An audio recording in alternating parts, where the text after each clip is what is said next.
Hi Peas, Paige Evans here today to help you scrap your stash of Christmas embellishments. I know Christmas is over now, but it's still December, so in my mind that means we can still scrap Christmas. And you can't even really scrap your Christmas photos until you get some on Christmas, so everything's all good.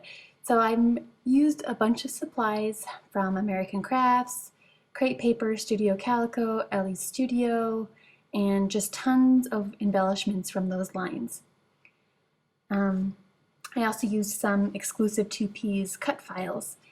So I die cut this Christmas background, or Christmas tree background, using my Silhouette Cameo, my best friend, and I am tracing the trees along the inside because I don't want to be able to see my pencil lines, so I'm just making my pencil marks a little bit bigger. And next I want to decide which embellishments are going to go inside each Christmas tree. So I'm using some star sequins, I'm leaving a spot for journaling, and I wrote journaling right there, so I noted journal there. Some buttons, badges, snowflakes, stickers, as well as 3 different pieces of pattern paper. And I want to leave a couple of trees for stamping using these Ellie Studio stamps. I'm just going to write stamping so I remember to stamp in those ones. And in the last one I'm going to put ribbon. So we're going to start filling each of the Christmas trees with the embellishments that I chose. These are some awesome glitter foam thickers by American Crafts. This section I'm filling with wood buttons. These are by American Crafts and Crate Paper. I love wood buttons. I think they just add the perfect finishing touch on like any project. These are some wood veneer starburst shapes from Studio Calico. Wood veneer is so great. Another perfect finishing touch. These are some star sequins by Studio Calico. And instead of gluing each one down individually, I just pulled my glue runner all along inside the Christmas tree, and now I'm just placing them one by one. Voila, add a little bit more adhesive, stick it down, call it good. And in this section I'm putting 3 pieces of flare. These are badges by Crate Paper, and that last one is by Studio Calico. For the next 3 trees I want to use pattern paper, so again I'm tracing a tree onto the back side of the pattern paper, cutting it out, and then I'll stick it down on those 3 Christmas trees. I'm definitely not making this perfect. It kind of looks like a hot mess right now, but once it's covered up with the die cut sheet, hopefully, fingers crossing, it'll look pretty cool. So I'm just cutting it out, not worrying about making it perfect because you won't be able to see it. And another section of sequins. These ones are gold stars this time, and this time I am gluing them down individually, just using some glue dots. It takes a little bit longer, but I like how it adds a little bit of dimension because the glue dots aren't perfectly flat. They've got a little rise to them.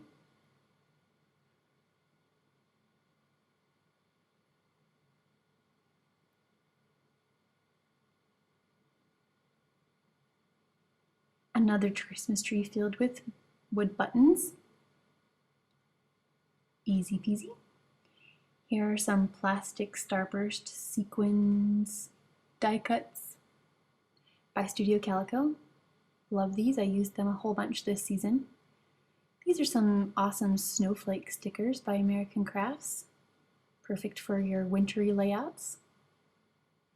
I actually end up moving these snowflakes to the other side and doing stamping in this one.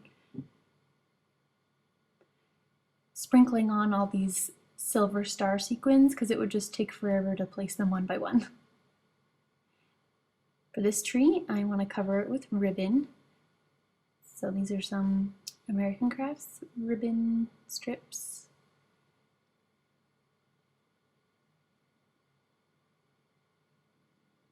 So I just did a little test right there to make sure everything's looking good. And now here's where I realize I want to move the snowflakes over so that I can do my stamping on this one. Luckily these peeled up nice, didn't rip any of the paper.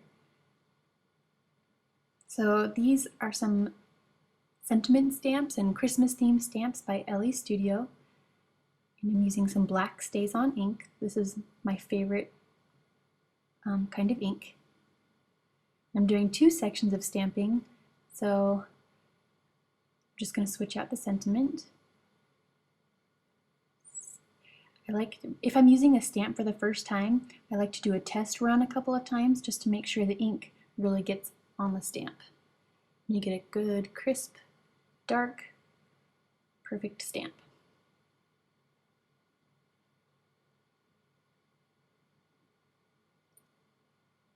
Again, just switching out switching out the sentiment, doing a couple of test tries, and then stamping on my paper.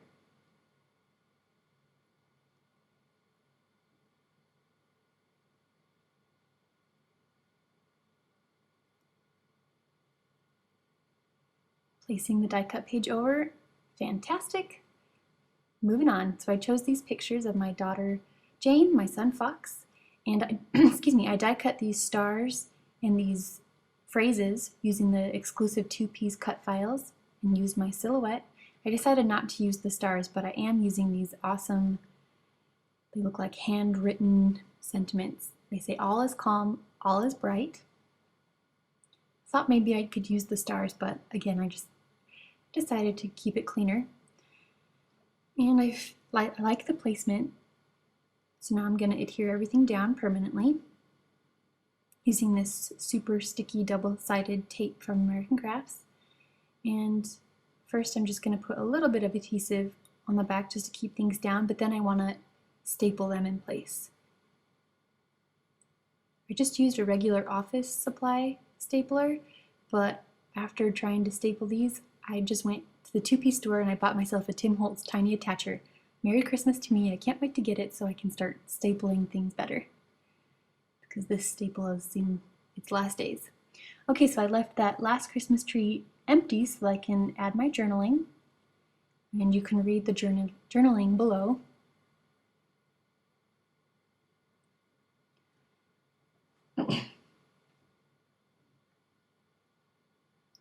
And then to bring emphasis to this tree, I'm going to outline it. It's kind of scary to do this, excuse me, and I messed up a little bit, but it just adds to the handmade nature of layouts and scrapbooking.